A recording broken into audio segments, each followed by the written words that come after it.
Hi, I'm Amber, And I'm Kirsten. and you're listening to Lurking in the Shadows.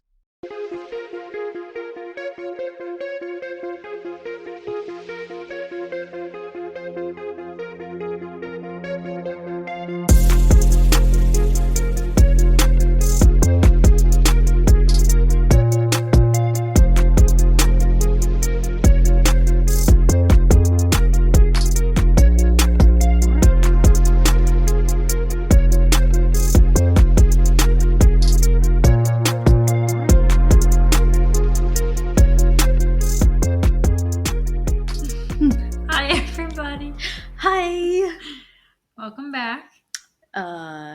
Those who are watching can see. Maybe you guys listening can't tell, but we're together! Yeah, we're recording together. Yes! For the first time since episode 2.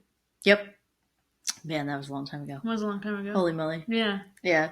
That was not that we're great now. Yeah, But that was quite an experiment. I'll say that. We had no idea what we were doing. The first few episodes, whew. Yeah. Yeah, hopefully you've noticed an improvement. Yeah, we're slowly getting better. At least in how I talk. I feel like I was so nervous to talk into a mic, and now I'm just like, whatever.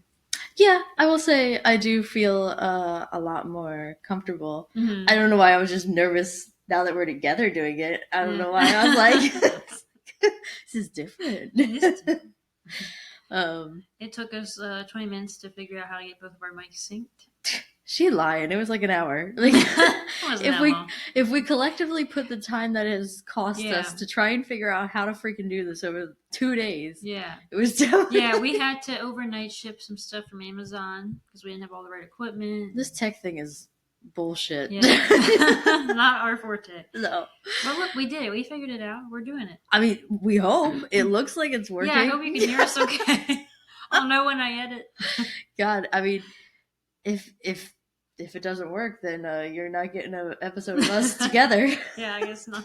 So if you're listening to this right now, by golly, it worked. And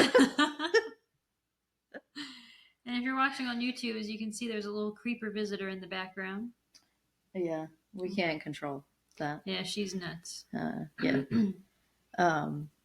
So yeah, we're having a great time up here with my little visit. It's almost over, sadly.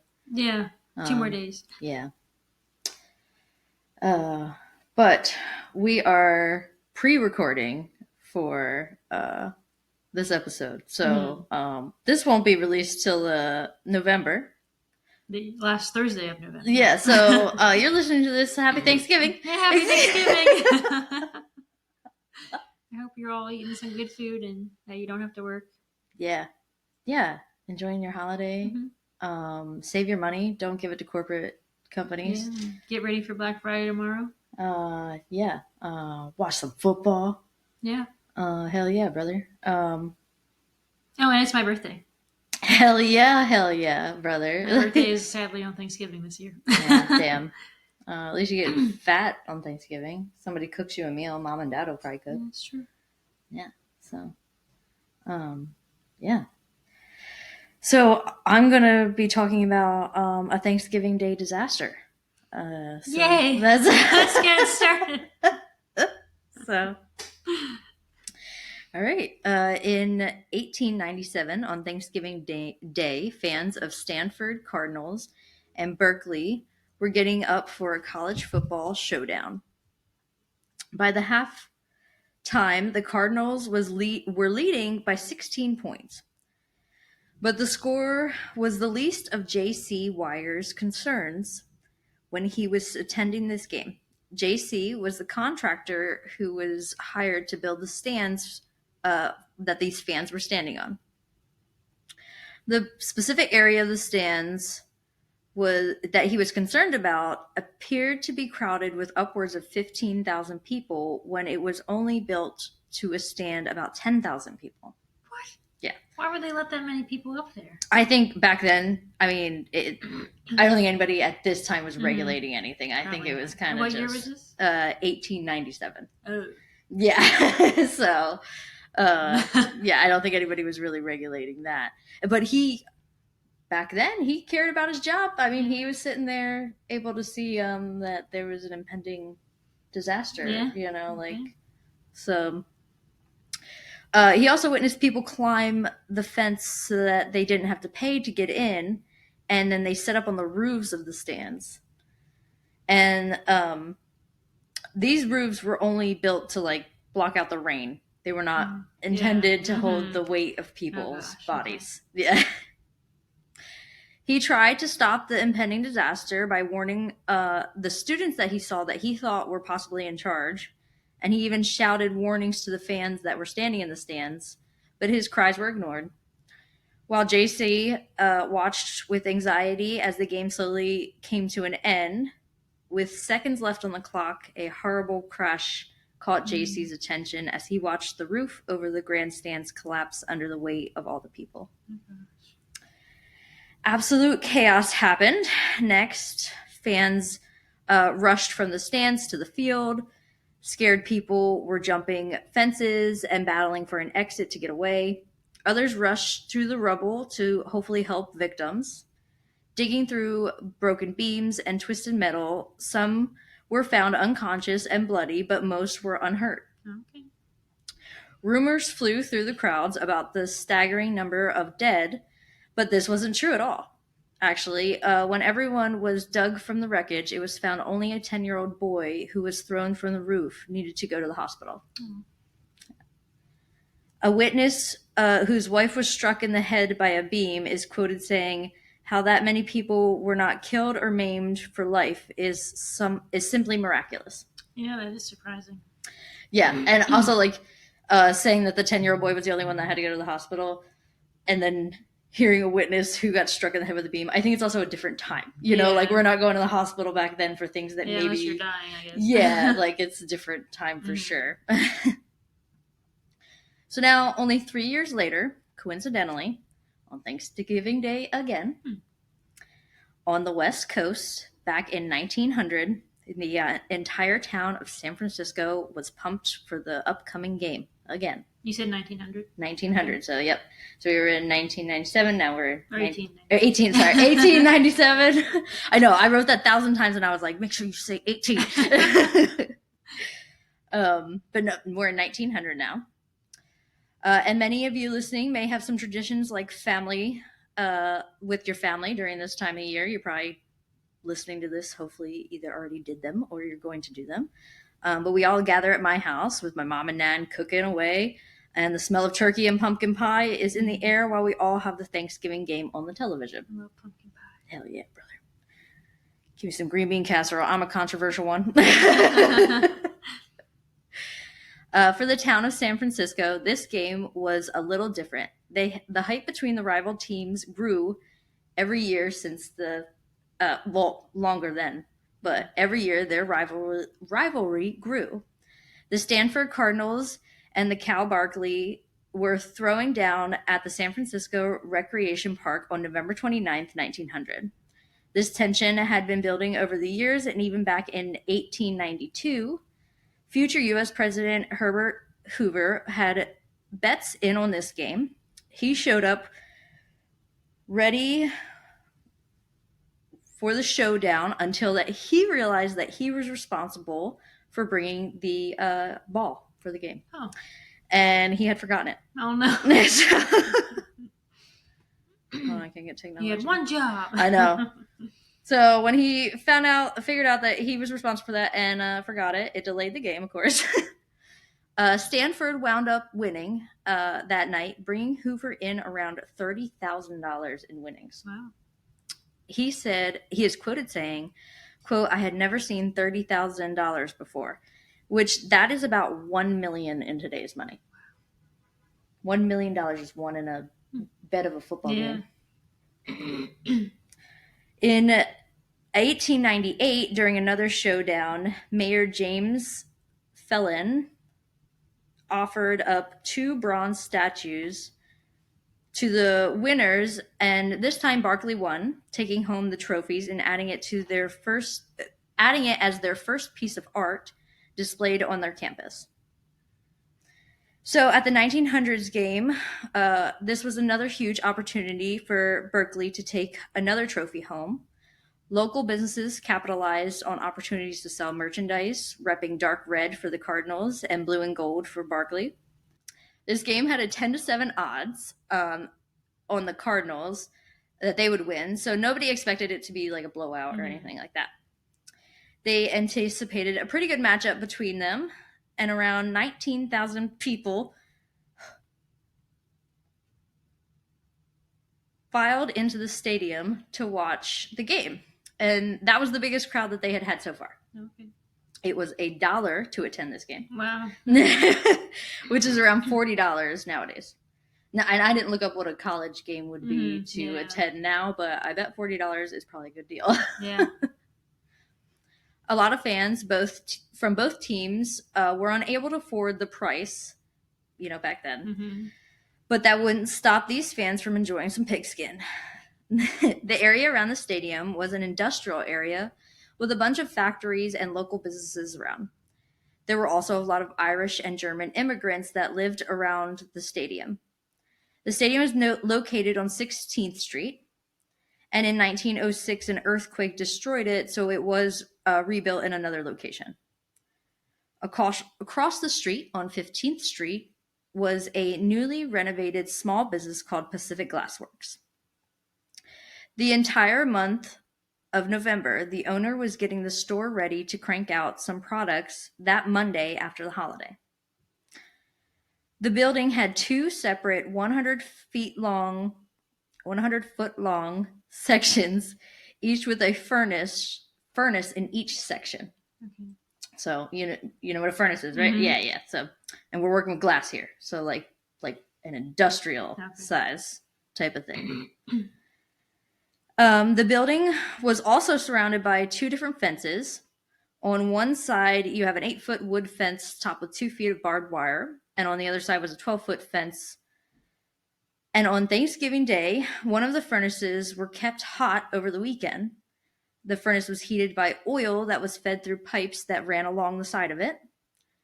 The furnace was surrounded by fire bricks to keep the whole furnace in place.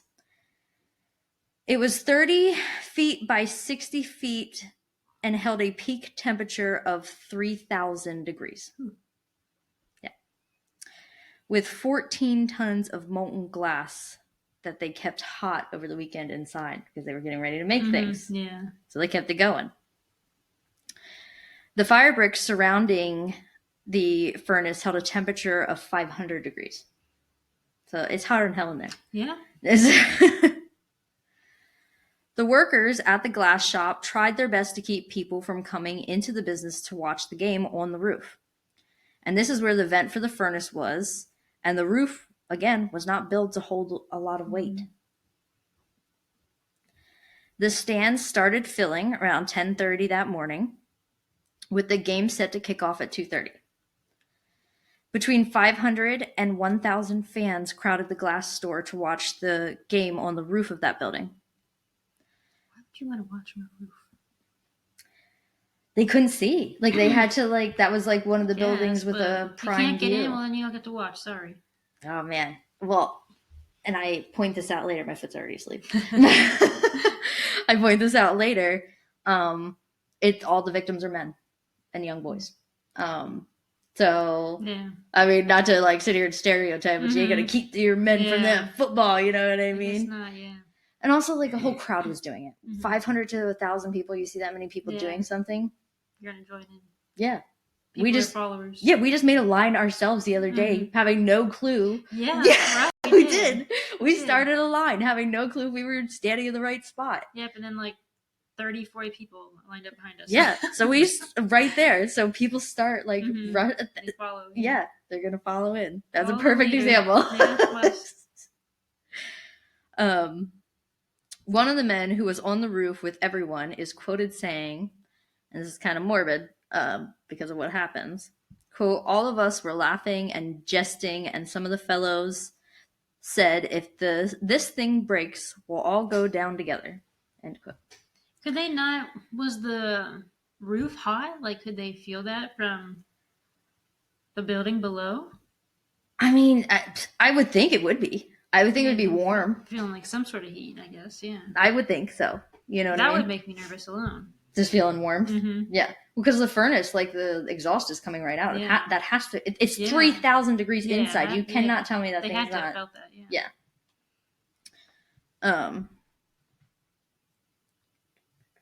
With that being said, some of the people could feel the danger and did wind up getting down. 11-year-old Herman Guthering had tried to crawl under the fence to get into the game, but was caught. He then tried climbing up a water tower, but it came with an obstructed view of the game. He finally joined the crowd on the roof. Guthering was later quoted saying, quote, "There was a watchman there, but it was like trying to turn back the waves at the beach. The kids kept pouring through the fence, anxious to see the kickoff." An 11-year-old made that quote? This was a quote later on that he made. Like later on in life, he made this. Yes, that's pretty profound. Yeah, it is right. He later on when he was in it. This is a later interview that that's quote is from. That makes more sense. Sorry, I probably should have put that. But you know, maybe he was a really intelligent 11-year-old. Maybe okay, he was. You never know. Yeah, he's a fucking poet at that age, right? Employees, including James Davis, the superintendent, tried to call police to help, but they did nothing. There were 60 officers working the game that day, and none of them helped when Davis approached the gate with his concerns. And police denied that they did that. Of course, like even back then, the police were like, nah. About 20 minutes after kickoff, as the unsuspecting fans enjoyed watching the free game on the roof of the building, it collapsed. Between 100 people fell 4 stories to the floor below, and 60 to 100 others fell directly onto the furnace with an external temperature of 500 degrees. As bodies were pinned by falling debris, those that fell on top of the furnace didn't stand a chance to save themselves. The collapse also broke off the pipes that ran the oil to the furnace, spraying multiple victims with scalding hot oil. Scalding, yeah. Like, I mean, it's probably boiling. Yeah. This oil also did catch fire in the chaos, burning additional bodies. Until help arrived, employees of glassworks used metal poles attempting to remove the bodies on the furnaces, literally burning. Like alive? If they were still alive, yeah. I mean, some of them were. All of the victims were male. Most of them were minors. That's sad. Yeah. I mean, and it makes sense because it was obviously either low class or just people who didn't have money to attend these games. So the heroes that stepped in included the workers of the factory, doctors and nurses who were in the area and happened upon the tragedy, and 2 names reported in the newspapers for their heroic efforts were Charles Yachts, an oven man at the glassworks, and Clarence Jeter. Even others that experienced the collapse tried their best to help all the victims that they could. Jetter's quick thinking probably saved so many people when he rushed to turn the valve off for the hot oil. Okay. He then pulled 9 people from the burning furnace. He is quoted saying, quote, "It was a horrible experience standing there beside a hell pot and seeing human beings roast to death." Yeah, I can imagine. End quote. I could not, yeah. That poor man would need therapy afterwards. Yeah. I could not imagine this chaos that is ensuing in a matter of minutes. And it's a very brutal way to go. Like, yes. And like it's a time sensitive. I mean, we're not like, you know, like even like I feel like you have more time somebody's bleeding out, not somebody literally on a 500 degree oven. Like you need to get them off if they even stand a chance. You know what I mean? Yeah, I can't imagine the burns. Yacht saved at least 20 people from the furnace, burning his hands in the process. It was reported those men still went to work that day. Wow. Yeah. But there were countless people helping people get to the hospital or to home. A small boy was reported by witnesses helping the wounded as well. Firefighters arrived and were helping get people where they needed to go, hoping to save as many people as possible, of course.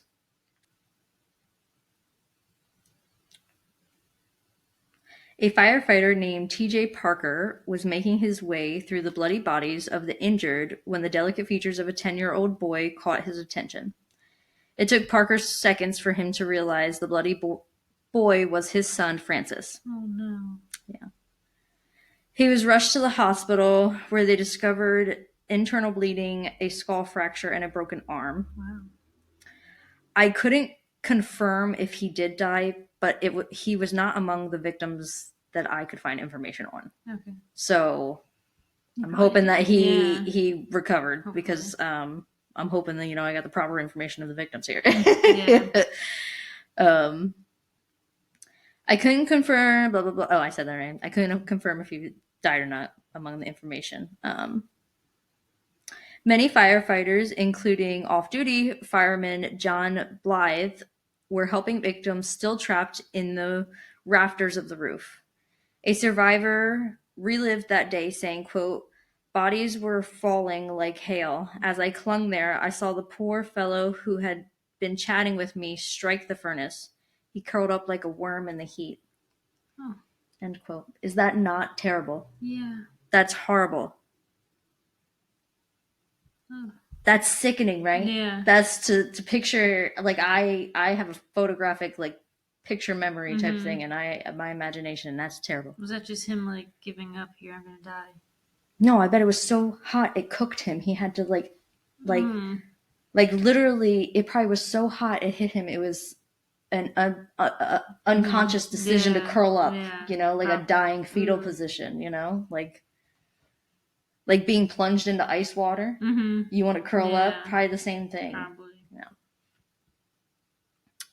I couldn't imagine also the smell. Yeah. Yeah. Burning flesh does not. I could not even imagine.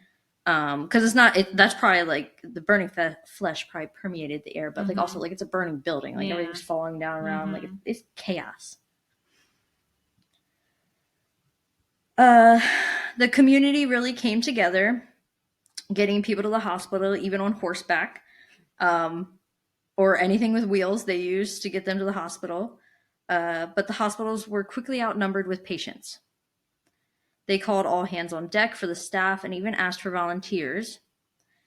Remember, it's Thanksgiving Day. Yeah. So everyone is probably enjoying their holiday, stuffing their face. Yeah, like at their table, dining room table with family, like probably being ripped away from family. But I mean, it was an emergency, so it really seemed like everybody came together.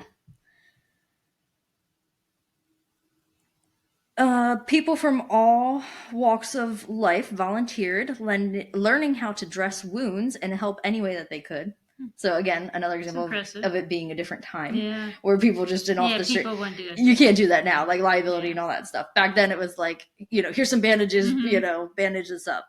Yeah, I don't know how willing people would be to even help today either, though. That's true too. Even if they could, allowed, even if they, that's very, very true. This is quoted from the Cal, quote, "Little boys in knee breeches were laid on the floor all along the length of the hall, some withering in pain and calling to father and mother." That's so sad. I know. And I'll go over the victims then, and you will see how young a lot of these victims were. Yeah. People worked diligently in the days after collapse to get the story correct. Did I say people worked diligently? I meant police worked diligently. I mean, people were working diligently too, but no. The police finally stepped up now that the disaster happened. Now they have to. So the police came in now that the disaster happened, and they worked diligently in the days after the collapse to get the story correct on what exactly had happened. Over 200 people were interviewed over the next few days. On December 5th, 50 witnesses were interviewed for the official investigation, and there was a court hearing about who is to blame for this incident. Victims, firefighters, police, and glassworks employees all testified in the courtroom, reliving that terrifying experience. Jurors were vocally upset with how the police handled this situation, but in the end, it was determined that the victims were the only ones to blame for this accident. Because I really don't think you can point fingers at any one person. No. People just wanted to watch the game People were and just did what they wanted. Yeah, people were. Yeah. Because, like, you can't. I don't know. I didn't read anything that they were trying to, like, get the glasswork shop people, but, like, in the end, they tried to get the police. And, like, I mean, I agree with the juror, what they said, but what are people, what are you going to do about the police? You know? I mean, they should have discouraged people from going up there or forced them to get down or whatever, but. Yeah. But they weren't listening. They didn't even come over or anything. And the glasswork people were trying to. And those people, poor people, are now traumatized. Yeah. You know, even though they tried to do the right thing and get the police and stuff. So. One juror is quoted saying, quote, "It is very strange that the police officials did not detail enough men to the football game to keep people from crowding dangerous places." Because, I mean, I'm sure there were other places that were probably being crowded. Sure, yeah. This is just the one that wound up ending the way it did. Because you can't tell me that was not probably everybody in town that wanted to see this game. You know, those are just the ones that crowded that area. Oh my God. Newspapers barely reported on this incident right away because they were more worried about the huge rival game that happened. And if you're curious, the game continued while the chaos continued through the game just across the street. Stanford won the game with a field goal. A quote from the Cal newspaper posted on the front page, quote, "It was perhaps the most horrifying accident that ever happened in San Francisco," end quote. This was the last year the rival game was held at Stanford solely after they began. This is Jesus Christ. Wasn't there a San Francisco fire? Was there? That was like really famous and terrible. Probably. It sounds familiar, actually. Yeah. We could cover something like that. Yeah. Put it on the list. This was the last year the rival game was held at Stanford solely after they began alternating stadiums and also held the game earlier, avoiding the holiday. I prefer to keep the victims in this kind of story, I would say, last, because this case is a little bit different, because also it is 23 victims, and majority of them I only have a sentence or two on. So long ago. So. And I will go over each one of them. And like I said earlier, also please keep in mind that these were, a lot of these were young boys. So first, we are going to start with William Eckfeldt was the first reported victim identified. His father identified his son's mangled body at the scene by the socks he still wore. Oh, no. William had attended church that morning for the holiday service at the 3rd Congressional Church. This is where he also enjoyed attending Sunday school. He wore a suit that day to church and then to the game. Oh. Yeah. It's so sad to think about, like, you're just going to church, no idea what's going to happen to you later. Yeah. Okay, so William Eckfeldt was 12 years old then. William Valencia, who was either 17 or 18, I found two different reports, was the grandson of General Valencia, who was well known in the San Francisco area. William worked at a copper shop. His co-workers were his pallbearers. He was buried in Holy Cross Cemetery. 11-year-old Edgar Flahaven was a student that attended Mission Grammar School. He was a big fan of Berkeley. When he left that morning to go to see the game, he had kissed his mom goodbye, and she sent him on his way. No, their parents went with them. They're all so young. It's a different time. It was. Such a different time, because they were probably going so far away, too. Like, like blocks. I mean, I'm not saying, like, miles, but, like, I mean, maybe. Yeah, maybe, yeah. They're kids, you know? His coffin at his service was displayed with a beautiful football-shaped flower arrangement in blue and gold for his favorite team. Aw. Yeah. The oldest victim of this tragedy was 46-year-old Mech Van Dyke. He preferred to go by Mark or Marcus. He was an immigrant from Holland who worked as a minister. The youngest victim was 9-year-old Lawrence Meal. He just turned 9 the month before. His mom had no idea he had gone to the game that day. He was conscious when he arrived at the hospital, where his mom, who was a school teacher, stayed by his side the entire time. His funeral service was held at his house on 23rd Street, where hundreds attended his service. He had decorated his room with a bunch of football players and was a big fan of football. Most of these victims had lived within walking distance to the field, and he was, 23rd Street, and the stadium was on 16th. Yeah. So that's an example of how far some of them were walking. 13 people were declared dead the day of the accident, while the other passed in the following days. 15-year-old Hector McNeil was the first victim to be buried. Him and his family moved a few months prior from Texas. It was him, his mother, and a younger sister. He was the main provider for the family and worked at the White House flower shop and a dry goods store during the day, and had attended the YMCA high school night school overnight. I wonder what his family did then after he passed. I know, it's really sad. Yeah. Because it's just the younger sister mom and mom. Had to get a job, I guess. Yeah. Well, back then, it's very hard for a woman to get a job, is what the problem was. Mm-hmm. Yeah. Yeah, it's tough. I wonder what they did. Yeah. And he was 15 years old, and attending night school, working 2 jobs during the day. He's just trying to enjoy a day. Like, he probably never got time to himself and was right. You probably never had a day off. Yeah. At 15-year-old, working. Yeah. He was loved by his boss and his coworkers, and they came together to raise the money to pay for his funeral. He left that day to the game with 50 cents in his pocket and promises that he would be back for dinner. Oh. He was buried in Laurel Hill Cemetery. 34-year-old Charles Monahan died at the local hospital days after arriving. He was unconscious when he arrived and never woke up. He suffered a skull fracture and internal injuries. The only way they were able to ID him was papers that they found in his pocket. That's sad. Yeah. He had a job as a laundry attendant and was from San Jose. And you'll see, like, with a lot of these victims, and you probably could already predict this, Kirsten, it's like, we're not just talking blunt force trauma, internal bleeding here.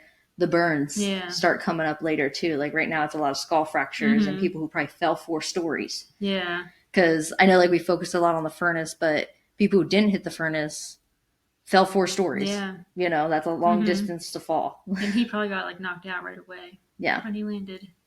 Oh, God, we can hope. Yeah, I hope so. I hope he didn't realize what happened. No. Because it said he never woke up. Yep. 21-year-old Fred Lilly died a few days later with a skull fracture where his frontal bone was caved in. Oh. And he also had internal injuries. He was in San Francisco for only a few weeks. His father, who was a New York merchant, came out to take his body home for proper burial. And you also see, like, as that is an example, his father was rich. Like, we have all different backgrounds. You'll see also, you can tell different backgrounds from the different funeral services that people have. Some are more grand than others and stuff. And it's like, they all came from different backgrounds of, like, how they all wound up on that roof is a different story, but, 24-year-old Thomas Rippon died at home the same day with a spinal injury, skull fracture, and a broken femur. His funeral was at Sacred Heart Church, where his friends could finally mourn for his sudden loss. Because, I mean, this also was, like, so sudden. These people are so young. He was buried at Holy Cross Cemetery. 39-year-old Eben Pearson Tice also died at home. But on December 1st, so a few days later, he left behind a wife, a 2-year-old, and an 11-month-old. Oh.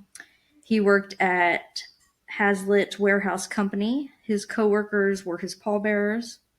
The service was held at Golden Gate Undertaking Company, and he was buried in Laurel Hill Cemetery. 15-year-old Robert Miller was another hardworking young man. He was a messenger for Nathan Bowman's and Company. His co-workers loved him and were also his pallbearers. His employer paid for his funeral. He grew up in Protestant orphan asylum. Oh. He was adopted 3 years before his death. His father and friend had to identify his body. He was also buried at Laurel Hill Cemetery. Well, I hope his adoptive parents showed him some love for those 3 years. I hope so. Their name was Mrs. Morrison, I remember. And I don't know. Kind of sounds like a homey little... Yeah. Hopefully it was like a little grandma. Hopefully. Yeah. I really hope so. I know. I really, really do. Honestly, probably anything was better than an orphan asylum type of thing. So check out our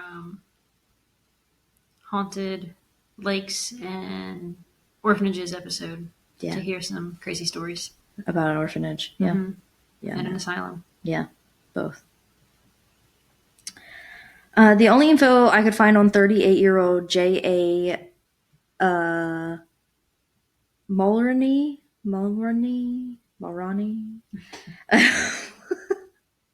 I put in good effort. You did.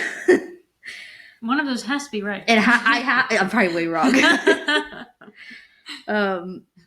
So he was identified by the card that was in his pocket, and he had died the day of the accident. And that's unfortunately all the information I have on him. 15-year-old Charles Cummings worked as an errand boy for Southern Pacific, and he died a few days after the accident as well. 19-year-old John Burrow, maybe, died the next day from burns he sustained as he was one of the victims removed from the furnace. He worked as a law clerk at R.B. Mitchell's. I couldn't imagine even having to get all the bodies out. Yeah, I mean, because they were getting a lot of them in the hospitals and stuff too, but I'm sure out of these victims, there's no way they were able to get all of them out. No, right away. Yeah. No. They definitely a lot of these wound up dead on scene. It's just they probably weren't pronounced or anything when they were, because it was probably chaos, like I said. Like, I can't imagine having to carry out a body that was left burned, of a body. Yeah, like burned to, I don't mean to say it, but to a crisp. Yeah. You know what I mean? Like 500 degrees will get you there.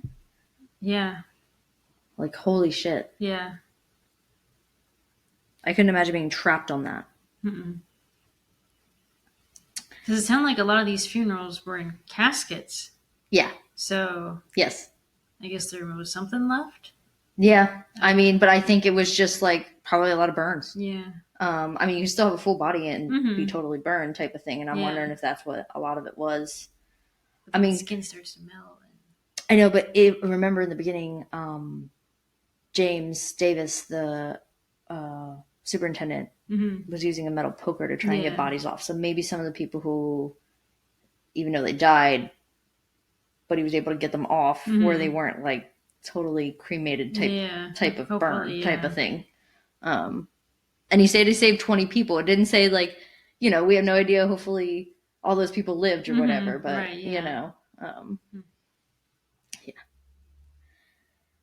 Talleyrand Barnwell, I like that name, by the way, was 15 years old. He attended the School of Mechanical Arts.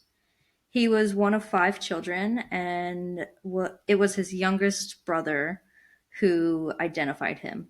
A lot of 15-year-olds. Yeah.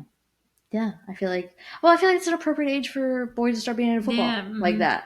Some of the younger ones probably was like had an influence of an older brother even or father figure, but I feel like 15 is a good age for them to get into sports like that. His classmates were his pallbearers, and he was buried at Cypress Lawn Cemetery. 13-year-old Ellery Crandell was taken to St. Luke's Hospital with serious injuries, where he died a few days later. He had injuries to his extremities, and doctors think he could have died from shock. Yeah, I wouldn't be surprised. Yeah, especially if you lose a lot of fluid with burns. Yeah, I feel like a lot of times burns that it takes you out is like, honestly, your body just can't keep up with like the deterioration type of thing. Oh, what a terrible way. Yeah. He lived around the corner on Market Street with his mother, who was separated from his father, who still lived in San Jose. He was the man of the house and main breadwinner at 13. Wow. He worked as a messenger for S.N. Wood and Company. His employer paid for his service, and he was buried in Irvington, which has since changed its name to Fremont, probably. Fremont. I cackle at myself. 16-year-old Leon Gerard attended, who was, Jesus.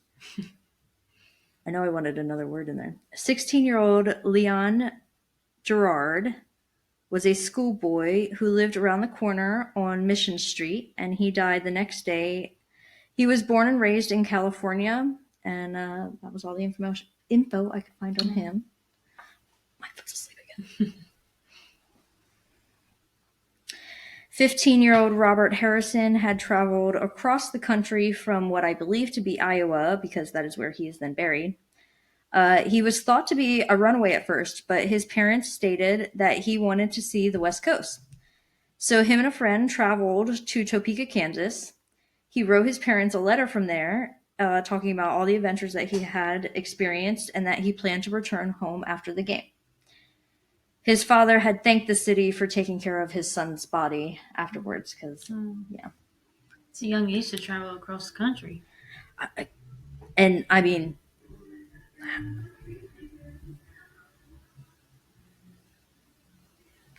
I feel like, how were they traveling? Do you know what I mean? Like, how, I don't even know. Like, how were they traveling? Yeah, that's true. I don't. Yeah, just picturing it. If they could afford a train ticket, maybe, maybe train, yeah. I don't know. Yeah. But they made their way over there. Yeah, they did. You know what, I mean, maybe that's a good note to put on him, is like he was living wild and free and to the end, you know? Yeah. Good for him. He was exploring. Yeah, he was.